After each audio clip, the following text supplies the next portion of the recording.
Namaste dosto and very good evening. Myself Karthik Soni. I am a civil engineer. Professionally, I am an industrial contractor and I am a director of Mikaso Infra Projects LLP. दोस्तों आज हमने पूरे 30 दिन पूरे कर लिए हैं हमारी कंस्ट्रक्शन नॉलेज सीरीज़ के।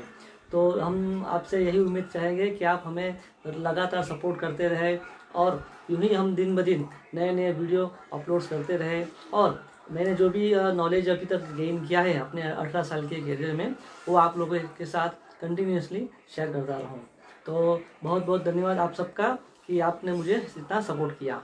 दोस्तों आज हम एक नया टॉपिक लेके बात करने वाले हैं, जिसके ऊपर बात करेंगे कि हमें साइट पे रेडीमिक्स कंक्रीट यूज़ करना चाहिए या फिर साइट पे ही कंक्रीट यानी कास्ट इन सीटू कंक्रीट में जाना चाहिए। तो दोस्तों इसमें काफ़ी सारी फैक्टर्स अफेक्ट करते हैं सिलेक्शन करने के लिए कि आपको रेडीमिक्स कंक्रीट में जाना है या फिर साइट पे कंक्रीट बनाना है।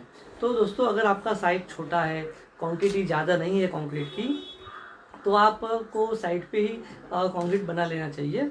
क्योंकि समझ लो साइट पे छोटा छोटा कंक्रीट में आप रेडी मिक्स मंगवाने जाओगे तो वो लोग उतना कॉस्ट इफेक्टिव आपको प्रोडक्ट नहीं दे पाएंगे। अगर आपकी साइट के आजू बाजू में काम करने की मटेरियल डालने की जगह नहीं है, तो फिर आपको रेडीमिक्स कंक्रीट में डेफिनेटली जाना चाहिए जब स्लैब कास्टिंग हो तब। क्योंकि मेजर जो भी रेती कच्ची और सीमेंट जो भी लगता है मेजर, वो स्लैब के दौरान ही लगता है। तो आप ऐसा कर सकते हो छोटे साइड में कि आप जो भी छोटी छोटी जो कास्टिंग है भी कॉलम्स है, स्टार्टर्स है, लिंटल वोपिंग, वो सब के लिए आप साइड पे कास्टिंग सीटू माल बना सकते हो। और जब भी स्लैब का टाइम आता है तो स्लैब के दौरान आप रेडीमिक्स कंक्रीट मंगवा सकते हो। दोस्तों रेडीमिक्स कंक्रीट जब भी आप मंगवाते हो तो आपका जो भी ग्रेड ऑफ कंक्रीट है वो आपका जो भी सप्लायर है उसको बताना होता है। आपका टोटल वॉल्यूम कितना है स्लैब का, कि कितना क्यूबिक मीटर ऑफ कंक्रीट आपका जाने वाला है आपके स्लैब में, तो उसका कैलकुलेशन आपको पहले से रखना पड़ेगा।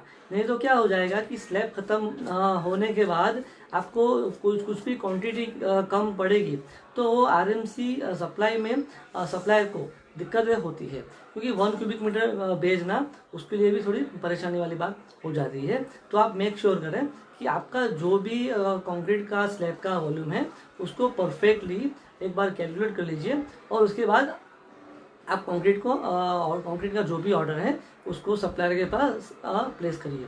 दूसरा चीज़ ये हमें ध्यान में रखना है कि जब भी हम लोग स्लैब कास्टिंग करते हैं, आप या कास्टिंग सीटू करो या रेडीमिक्स से करो, आपको क्यूब टेस्टिंग कंपलसरी करना है। क्यूब टेस्टिंग हमें इसलिए नहीं करना है कि हम सामने वाले का अमाउंट काट ले या उसके ऊपर ब्लेमिंग करें, नहीं। हम जो रेगुलर प्रैक्टिस कर रहे हैं, हमारा जो एक्सपीरियंस है कि हम अगर इस प्रोपोर्शन से कास्टिंग सीटू में माल बनाते हैं तो उसका स्ट्रेंथ अचीव होता है कि नहीं होता है, उसमें क्या हमें करेक्शन करना चाहिए, तो उसके बारे में हम लोग स्टडी कर सकते हैं। और स्टडी के बेस पे हम एक नया एक्सपीरियंस भी गेन करते हैं। तो दोस्तों हमें क्यूब टेस्ट हमारे नॉलेज बढ़ाने के लिए भी करना चाहिए और प्रैक्टिकली मटेरियल में कौन कौन सी चेंजेस हम लोग कर सकते हैं, मिल सकते हैं।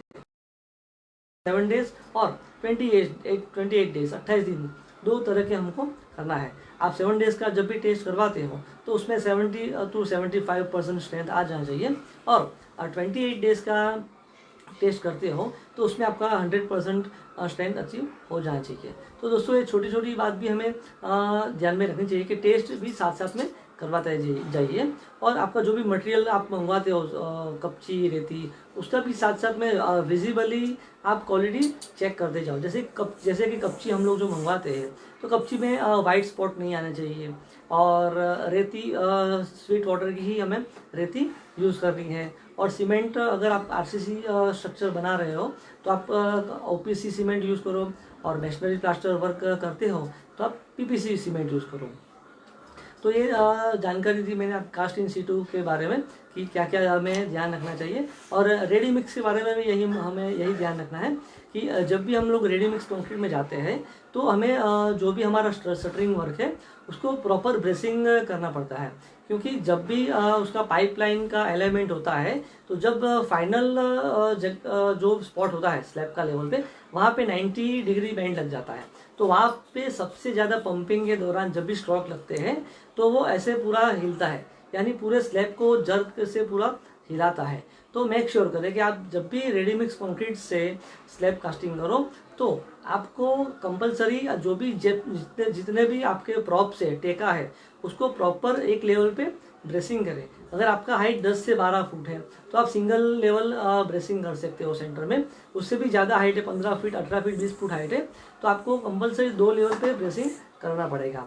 ब्रेसिंग करने से क्या होगा कि आपका जो भी टेका का लेंथ है वो आपका उसका जो भी स्लेंडरनेस रेशियो होता है वो कम हो जाता है, यानी उसके बैंड हो टेका का जो भी फेलियर के चांसेस कम हो जाते हैं, बैंड होने के चांसेस कम हो जाता है, और वो हमें बैंड स्लैब को प्रोटेक्ट स्टेबल रखने में प्रोटेक्ट करते हैं हमको। तो दोस्तों ये काफ़ी सारी चीज़ें हैं रेडी मिक्स कंक्रीट के बारे में और कास्ट इन सीटू कंक्रीट के बारे में।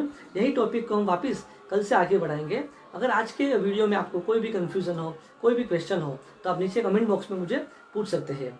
दोस्तों कल वापस मिलेंगे, इसी टॉपिक को लेके आगे बढ़ेंगे। तब तक के लिए नमस्ते एंड गुड बाय।